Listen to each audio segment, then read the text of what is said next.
wabarakatuh. Waalaikumsalam warahmatullahi wabarakatuh. Nah, pada hari ini Bapak akan mempresentasikan dengan menggunakan alat atau media 3 dimensi, satu set komputer atau perangkat keras.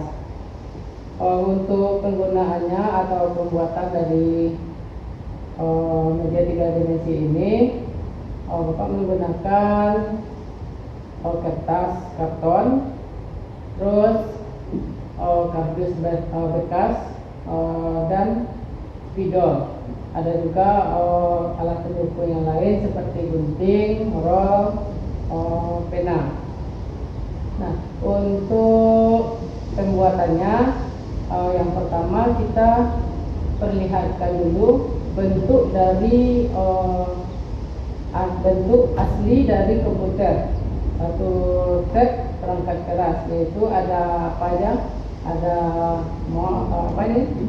keyboard, monitor, CPU, dan mouse.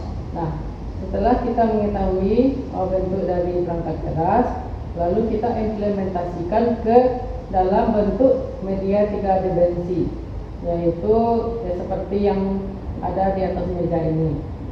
Nah, langkah selanjutnya, yang pertama kita itu membuat pola dari perangkat keras. Yang mana dulu kita buat? Contohnya, yang pertama kita membuat CPU.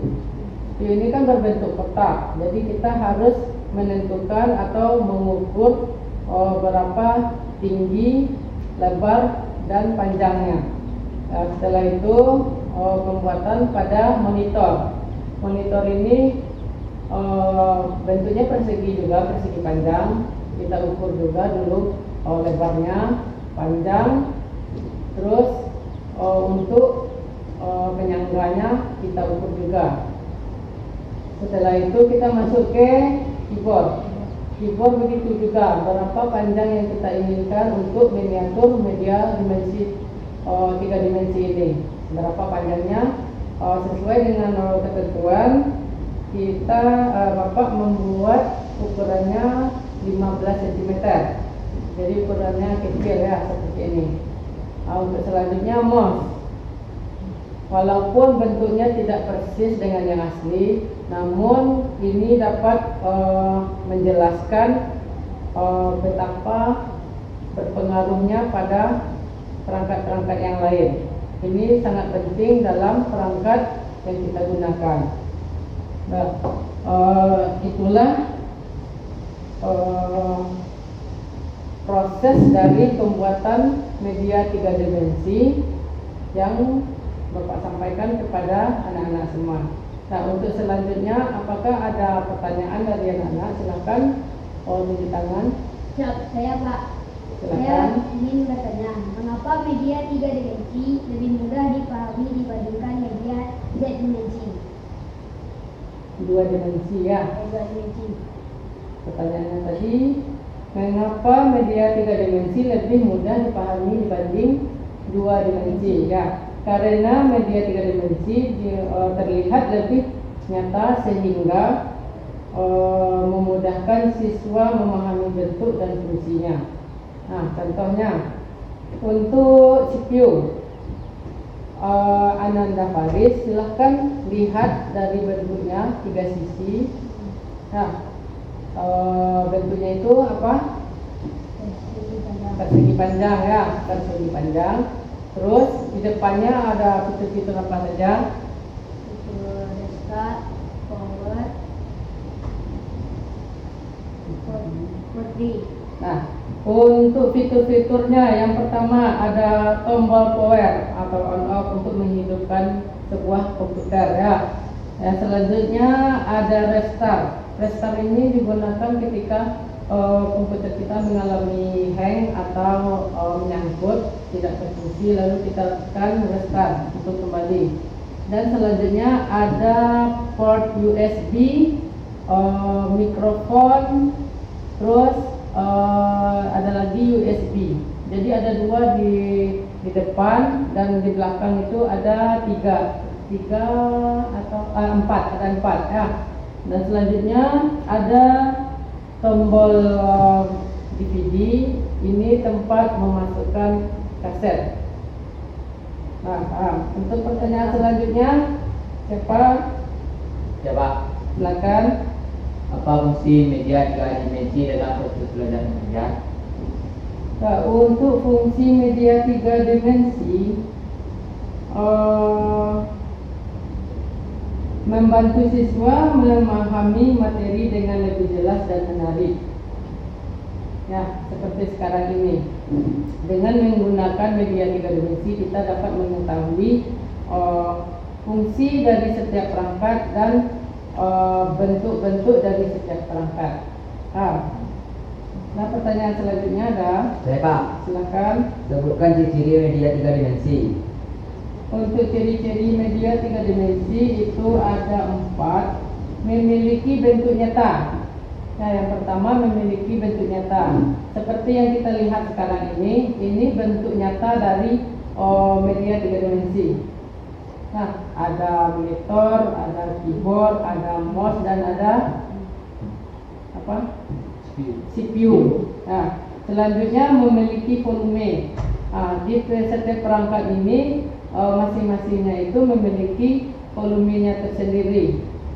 Ini CPU itu agak besar, monitor agak menengah, kecil lagi, keyboard dan lebih kecil lagi mouse.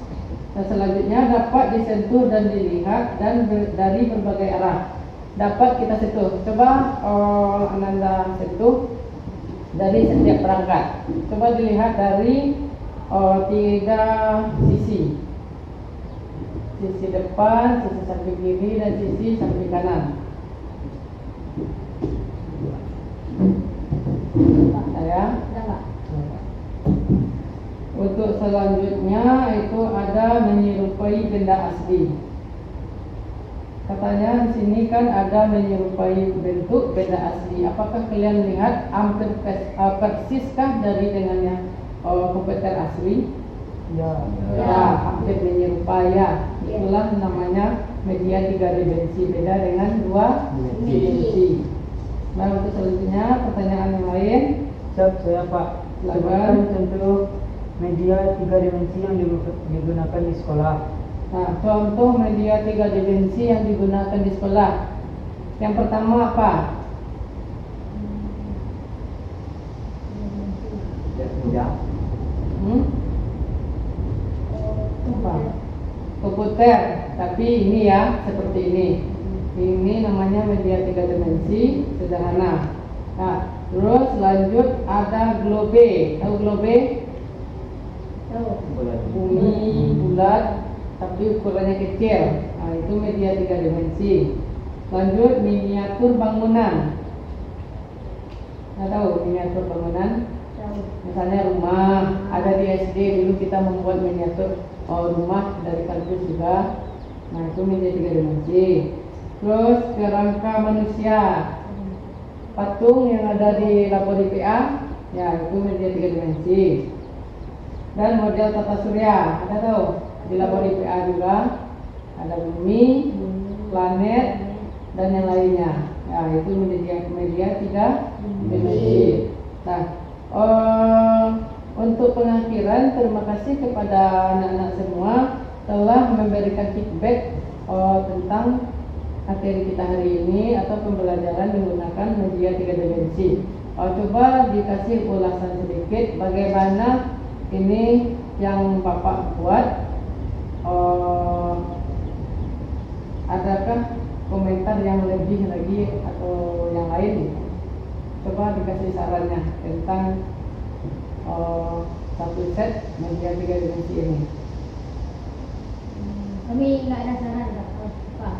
Nggak ada saran? Karena semuanya hampir mirip. Karena semuanya hampir mirip. Ya, terima kasih untuk feedbacknya kepada Ananda Faris dan Bapak akhiri untuk materi hari ini. Assalamualaikum warahmatullahi wabarakatuh. Waalaikumsalam warahmatullahi wabarakatuh.